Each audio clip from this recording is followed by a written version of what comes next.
हो या पाना सुगारी हो चूलिया आई घियो नाले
कब अरे यही पर थरी वो खनमा रख के हो गया उनका हाँ बस खाना रख के चढ़ावा बस हो गया भैया हो बागा तोर पतारी निकाल दे यार पैसा देते हमें दौड़ दौड़ लाया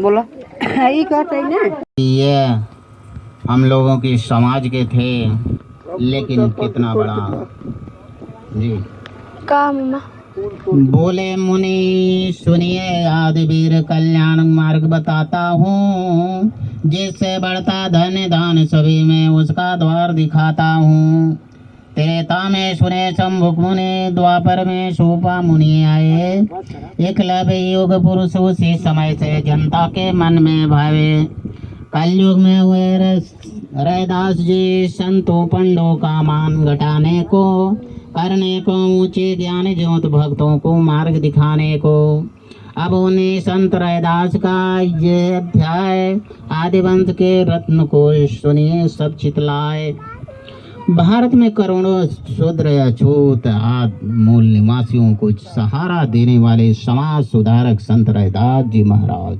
काशी के पास ही एक गांव शेर गोवर्धन में पैदा हुए थे। उनके पिता का नाम मानदास और माता का नाम कर्मा था। उनकी धर्म पत्नी का नाम लोना था। वह बहुत ही सच्ची शाब्दी देवी थी और हजारों बच्चों की दवा करती थी। आज भी उनके नाम से मंत्र प्रचलित है। रैदास जी के पिता ने बचपन से ही उन्हें अपने पैरों पर खड़ा होने वाला बना दिया। जात पात के आडंबर में उनका मन नहीं लगता था। भगवान बुद्ध और सत्य सीधी और लोक कल्याणकारी वाणी ही उनका मन रम गया था। अपने पुराने गौरव इतिहास को जानकर वे भारत के सभी मूल निवासी और जातियों के एक सूत्र में बांधकर गुलामी के बंधनों से तोड़ने का प्रयत्न करने लगे। मेले और बाजारों में साथियों सहित जाते थे, लोगों को उपदेश दिया करते थे, समझाते थे। ढोंगी के चक्कर में, पाखंडियों के चक्कर में मत फंसे, बुद्धि बल से काम करें। इस प्रकार अनेकों ब्राह्मण विद्वानों को मुंह खानी पड़ती थी। जब ज्ञान में ब्राह्मण लोग गुरु रैदास जी महाराज से जीत नहीं पाए, तब उन्होंने काशी के राजा वीर सिंह से शिकायत की। रैदास जी शूद्र हैं, शूद्र होकर तपस्या करते हैं, जो वर्ण व्यवस्था के विरुद्ध है। राजा ने रैदास जी को बुलाए, सारी बात पूछी। रैदास जी ने ब्राह्मणों की सभी पाखंडी बातों को राजा से बताया। रैदास जी महाराज ने राजा से कहा, मैं मूर्ति पूजा में विश्वास नहीं करता। मैं केवल चेतन को ही मानता हूँ, जानता हूँ, जो कुछ कहता है, सुनता है, चलता है। मगर ब्राह्मण के पत्थर के भगवान इनकी कपटपूर्ण तपस्या करने के वेद, रामायण, बाइबल जो मैं देखूंगा इसकी शक्ति। आपको यह भी दिखा दूंगा कि यह ब्राह्मण ढोंगी है, पाखंडी है, दगाबाज है। असली अधिकारी आदि भारतीय ही हैं, जिन्हें आजकल उन्हें शूद्र कहा जाता है, अनार बनाकर रखा है। हमारी संस्कृति में श्रवण संस्कृति के ब्राह्मण की आने से 500 वर्षों से भी ज़्यादा पुरानी है। यह सुनकर राजा ने दोनों की परीक्षा लेनी चाहिए। संत रैदास जी ने यह शर्त रखा, जो परीक्षा में हार जाएगा वह जीतने वाले को सजे हुए सिंहासन पर बिठाकर, अपने कंधों पर बिठाकर पूरी काशी नगरी में घुमाया जाएगा। यह शर्त ब्राह्मण ने मान ली और काशी के राजा वीर सिंह के दरबार में संत रैदास जी महाराज ब्राह्मणों की बात सुनने के लिए ही हजारों की संख्या में आदि भारतीय के लोग एकत्रित हुए। ब्राह्मण लोगों ने कहा, रैदास जी शूद्र जाति के हैं। रैदास जी महाराज ने कहा, जात पात मनुष्यों में नहीं होती, जातियां पशु पक्षी कीड़े मकोड़ों में होती है। भैंस और गाय में अलग अलग 2 जातियां हैं। मोर और बत्तख में 2 अलग अलग जातियां हैं। सांप और चूहा सर्वस्था अलग अलग 2 जातियां। आम और नीम के पेड़ों में 2 भिन्न भिन्न जातियां हैं, लेकिन मनुष्य में इस प्रकार का कोई अंतर दिखाई नहीं देता। संत रैदास जी महाराज की इसमें विजय हुई, जय जयकार होने लगी। हारे हुए ब्राह्मणों ने सोचा कि अब तो जात पात का सभी भेद खुल जाएगा, इसलिए उन्होंने फिर एक ढोंग रचा। राजा से कहा, राजन ठाकुर जी का सिंहासन मंगवाया जाए और सिंहासन पर भगवान की मूर्ति को रखा जाए, फिर उसे दूर से बुलाया जाए। जिसके बुलाने से वह मूर्ति गोद में आ जाएगी, उसकी जीत मानी जाएगी। संत रैदास जी महाराज जी तैयार हो गए। राजा ने इसे आखिरी शर्त माना। सिंहासन पर मूर्ति रखी गई। पहले राजा ने ब्राह्मणों को आज्ञा दी। मूर्ति बुलाने के लिए तमाम पूजा पाठ हवन यज्ञ करते करते 3 पहर बीत गए।